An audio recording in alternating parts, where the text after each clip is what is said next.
Well, here's what we are up to today. We're gonna work on corn planters. Got Tim there with a fertilizer truck. He's just bringing that over here and getting it staged, but it drizzled rain here yesterday a little bit. We probably planted a little longer than we should have, and you can see that this planter's covered in mud. We've got to service this one. We've got Jared's backed inside. That's been backed inside all night, so we wouldn't be working on a mud ball. And this one needs seat opener discs. I've got all of the gauge wheels and the bolts loose. I've got a couple of the bolts that are bent. We'll have to replace them. I brought brand new closing wheels over too, and I haven't yet decided if I'm going to replace them as well. There was one of them here that was getting small. The tips were getting right down there, so I don't know how effective they are now, if they're okay or not, but we don't want to be breaking them and having to replace them when the sun's shining. So the girls, they'll be over here in a while. They're going to service discs. With it raining outside, we'd like to get them inside as well, and I think they can pull their discs in this building one at a time, unfold them, and there should be enough room inside this building to service up some stuff here. So nice wet rainy day.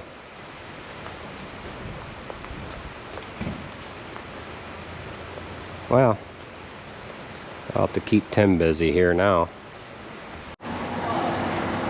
Alright, so it's looking like this disc is going to fit inside here, and these guys won't have to work out in the rain. But they did tell me that I could pull the corn planter out and I could work in the rain. But they'll get this one unfolded. This is the older of the two Terra discs.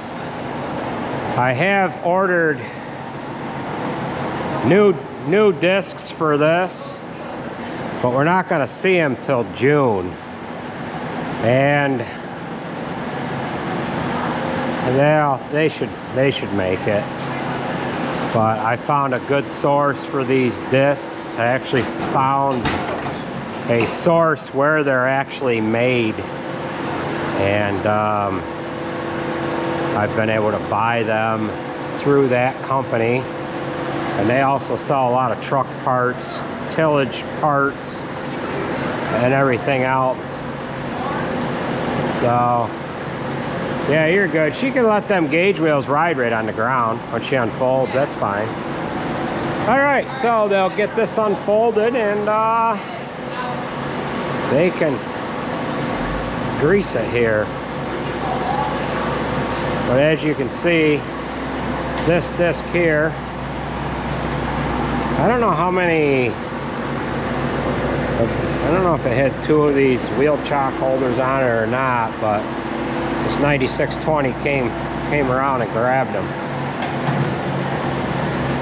So we're close. We knew we were gonna be able to get them inside because the silage trucks fit in here, and the silage trucks are, you know, we've had this in the shop at home before, and they're tight going in the door at home too.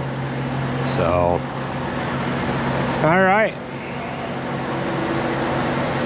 we did try, or we thought we could get this unfolded with the service truck stuffed in here, but we didn't have enough room for that, so we'll just have to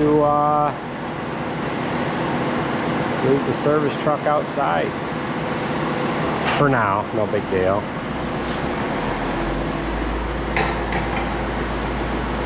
All right, so you can see this has got some mud on it. It was all dust, But the dust, of course, got wet, right? Well, now that we know that these can fit in here, we could store them in here. Yeah, we should actually had them in here all winter. Yeah. Okay. Yeah, we've got $10,000 silage trucks inside, but a $145,000 disc sits out in the weather. That makes a lot of sense. But it's a good thing for these government programs that provide us farmers with the resources to buy this stuff, you know. So another thing that we have to talk about now, the disc that we traded in had new iron on it, and you other farmers will know what I'm talking about, but some of the viewers don't know what I'm talking about. The government had an excellent program that they said, if you've got really good used equipment, we will give you money to buy new equipment with. That's all about keeping the dollars flowing, right? Keeping the manufacturers of these discs in business, and it just kind of, it's the circle of life, right? So this is a little bit of a PSA for you other farmers. You're probably wondering why we're putting iron on this planter now, and I just caught wind of a program that they're going to have where they're going to be giving out really good money for used planters if they're in prime to premium condition, to provide monies for new planters next year.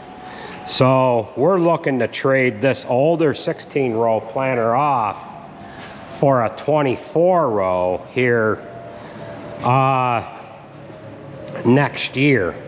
And usually the way these programs work is they don't really take in an account that you're trading anything in. They give you all the money up front as to whatever it costs for that new piece of equipment. And it's beneficial if you really take care of the piece of equipment that you have to trade in. If you make that worth more, then that's more money that you can keep in your pocket.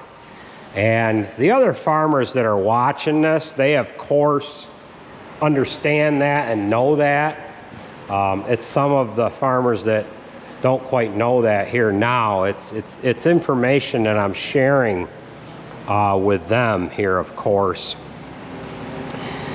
So we have our gauge wheels all removed. We've got our closing wheels laid out. We're going to go ahead and remove all of the seed opener discs, clean everything, and then we're going to start and put the new parts back on. It's a tedious job. Now some of you, all joking and kidding aside here, but we'll leave it at that. Some of you might be thinking, why did you not do this in the winter? And that's a very good question. That's a very, very good question, because most organized large farm operations would not be replacing iron on a planter mid-season. But you see, we just can't seem to manage our time correctly.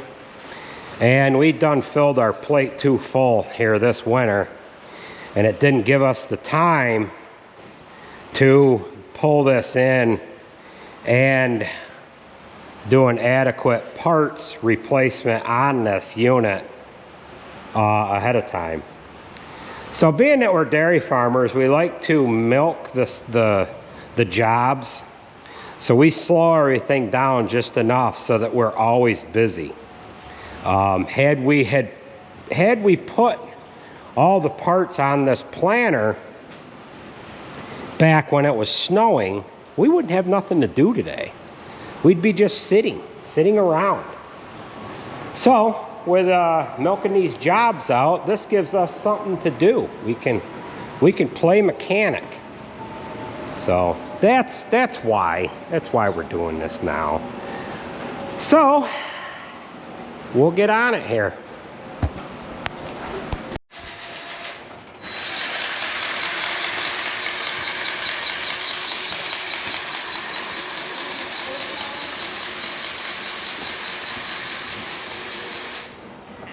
Everything taking grease good? Good.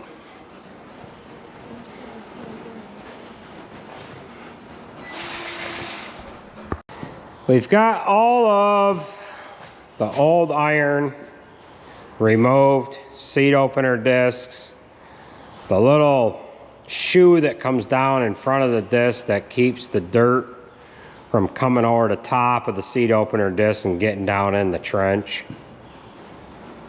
And we have the closing wheels removed. The closing wheels probably don't quite need changing, but kind of like to see iron on the row unit replaced at the same time. So we're gonna go ahead and start assembling everything. We have our new parts laid out here, and we're gonna go ahead and get that stuff on there. The girls have this one disc already greased. They've got the tractor turned around. We've got this shroud that goes over the top of the, it goes over the top of the exhaust treatment system here on this right hand side. And I was disking with it here the other day for a few moments before Andrew got there, and he got into the field. I'm coming up across the field and I seen smoke coming out of here. It was just wandering out. I said, well, what do we have, leaves in here that are on fire or something? Well, it was this clamp here, I think, was just whisking out a little bit of stuff. So we took that shroud off. I've got to get that back on there. The girls, they ended up rolling out of here a little bit ago. They I don't know, I think they went to get cigarettes and chewing tobacco or something. So they'll be back here in a little bit. They'll get this shroud on there, and then they've got to pull that other disc in here.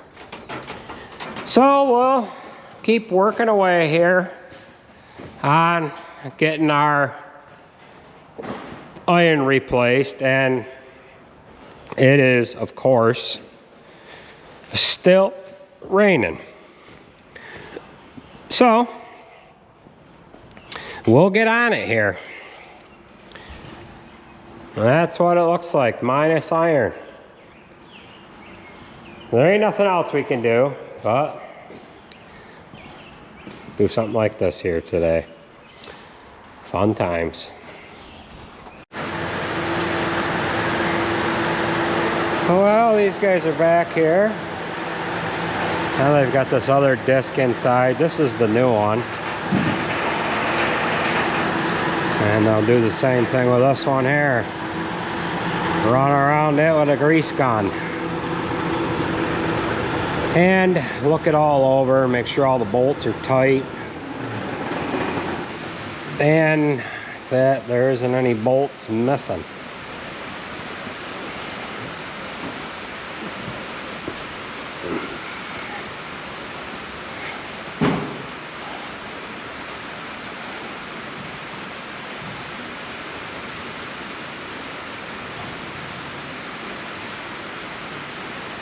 All right.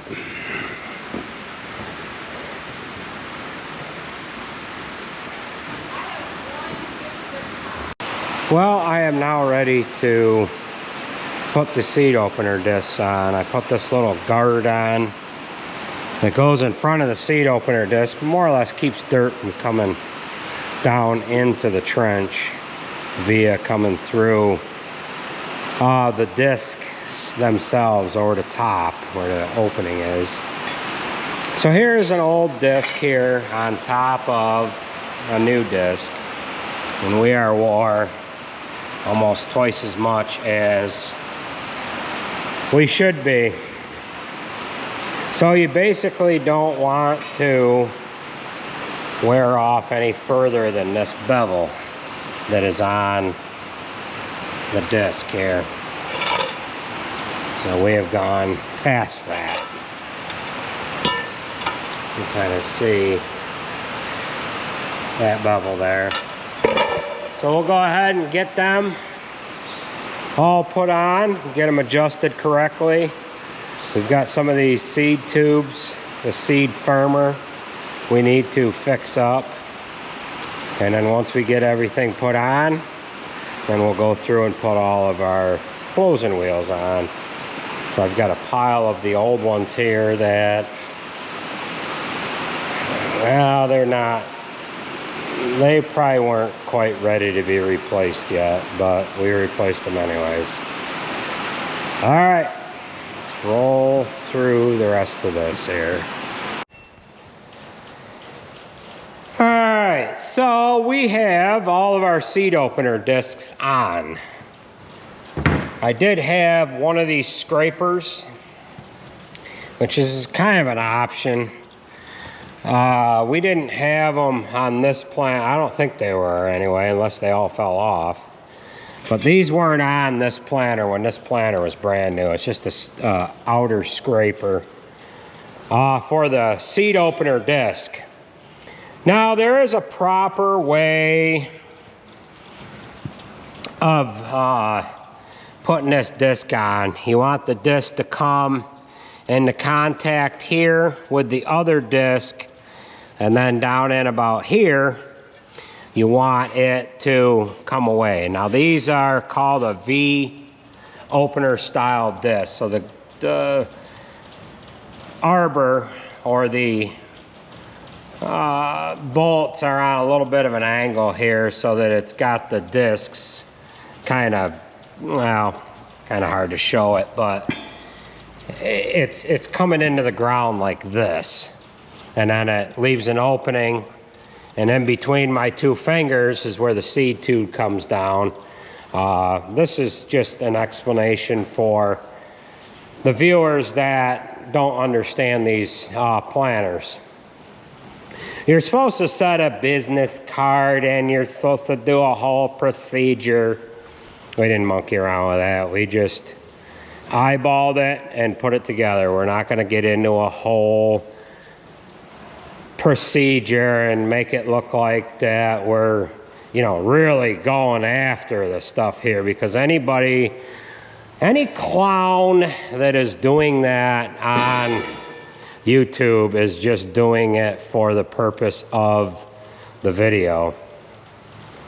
So the next thing we'll go in and do is we'll put the gauge wheels on.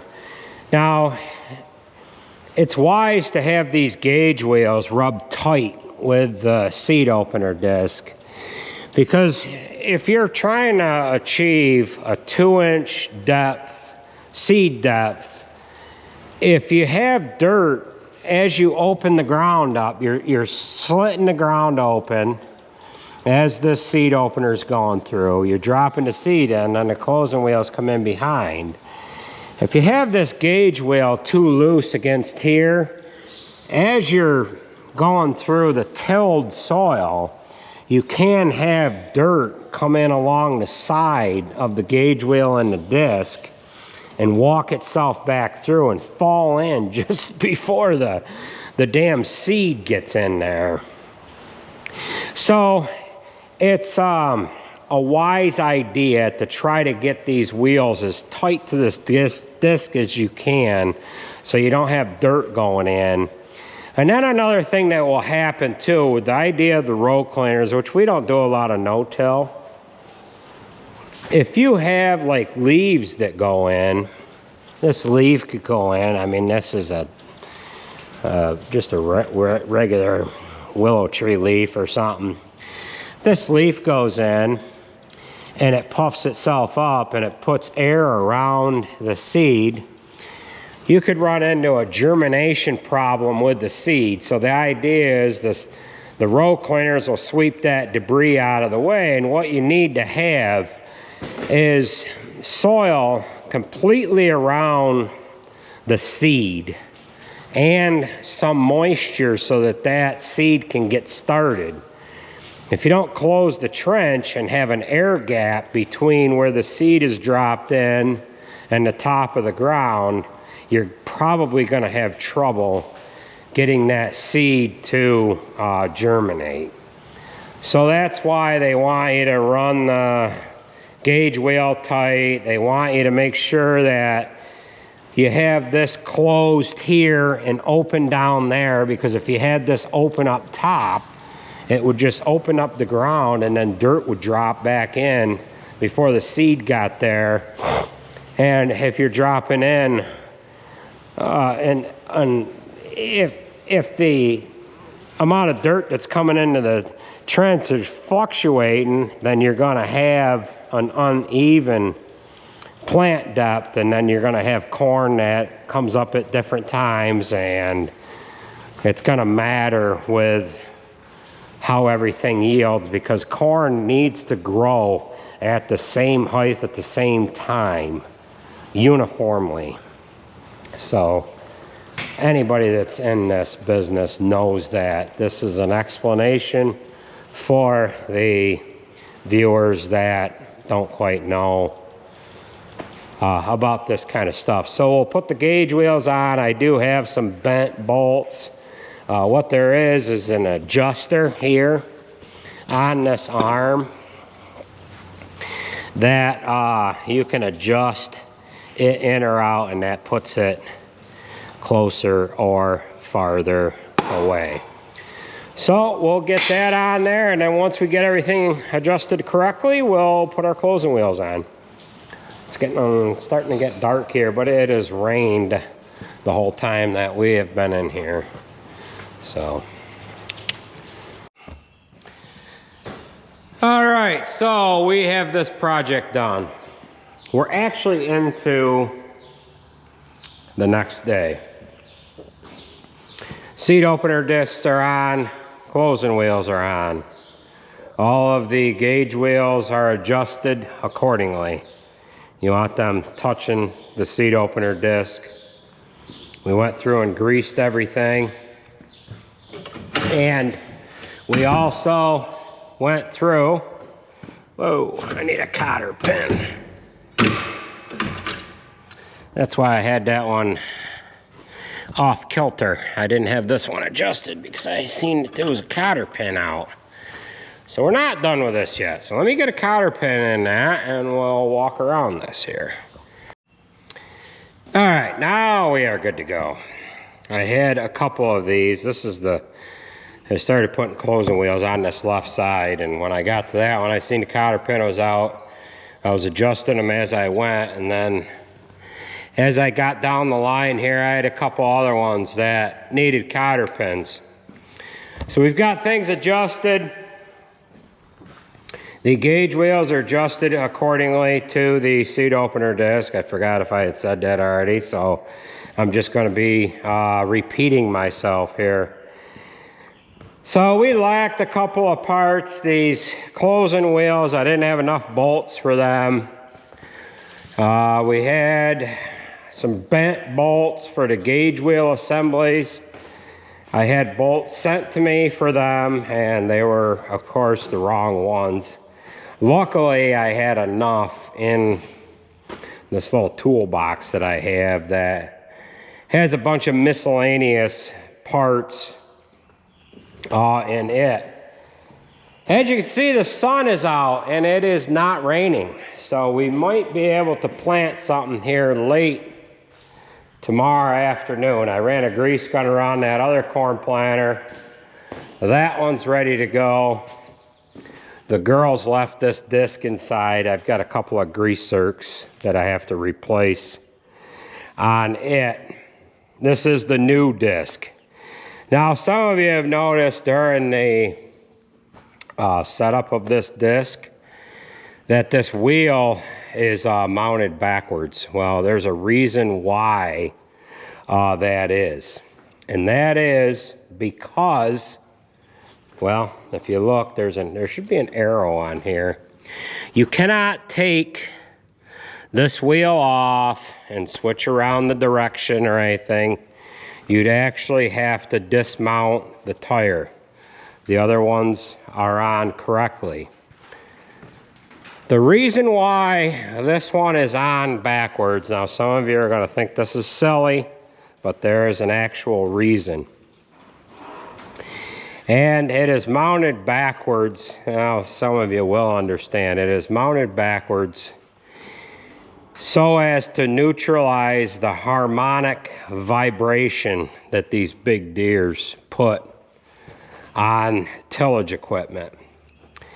If you can reverse the harmonic vibration, it ends up limiting bolts from loosening up and everything like that. So that's why that tire is mounted that way. So what we have is we have a couple of grease zerks on these rollers that they wanted me to look at. And we're going to see what that entails. But that is going to do it for this video. Today is May 25th, and we've only got about a third of our corn in.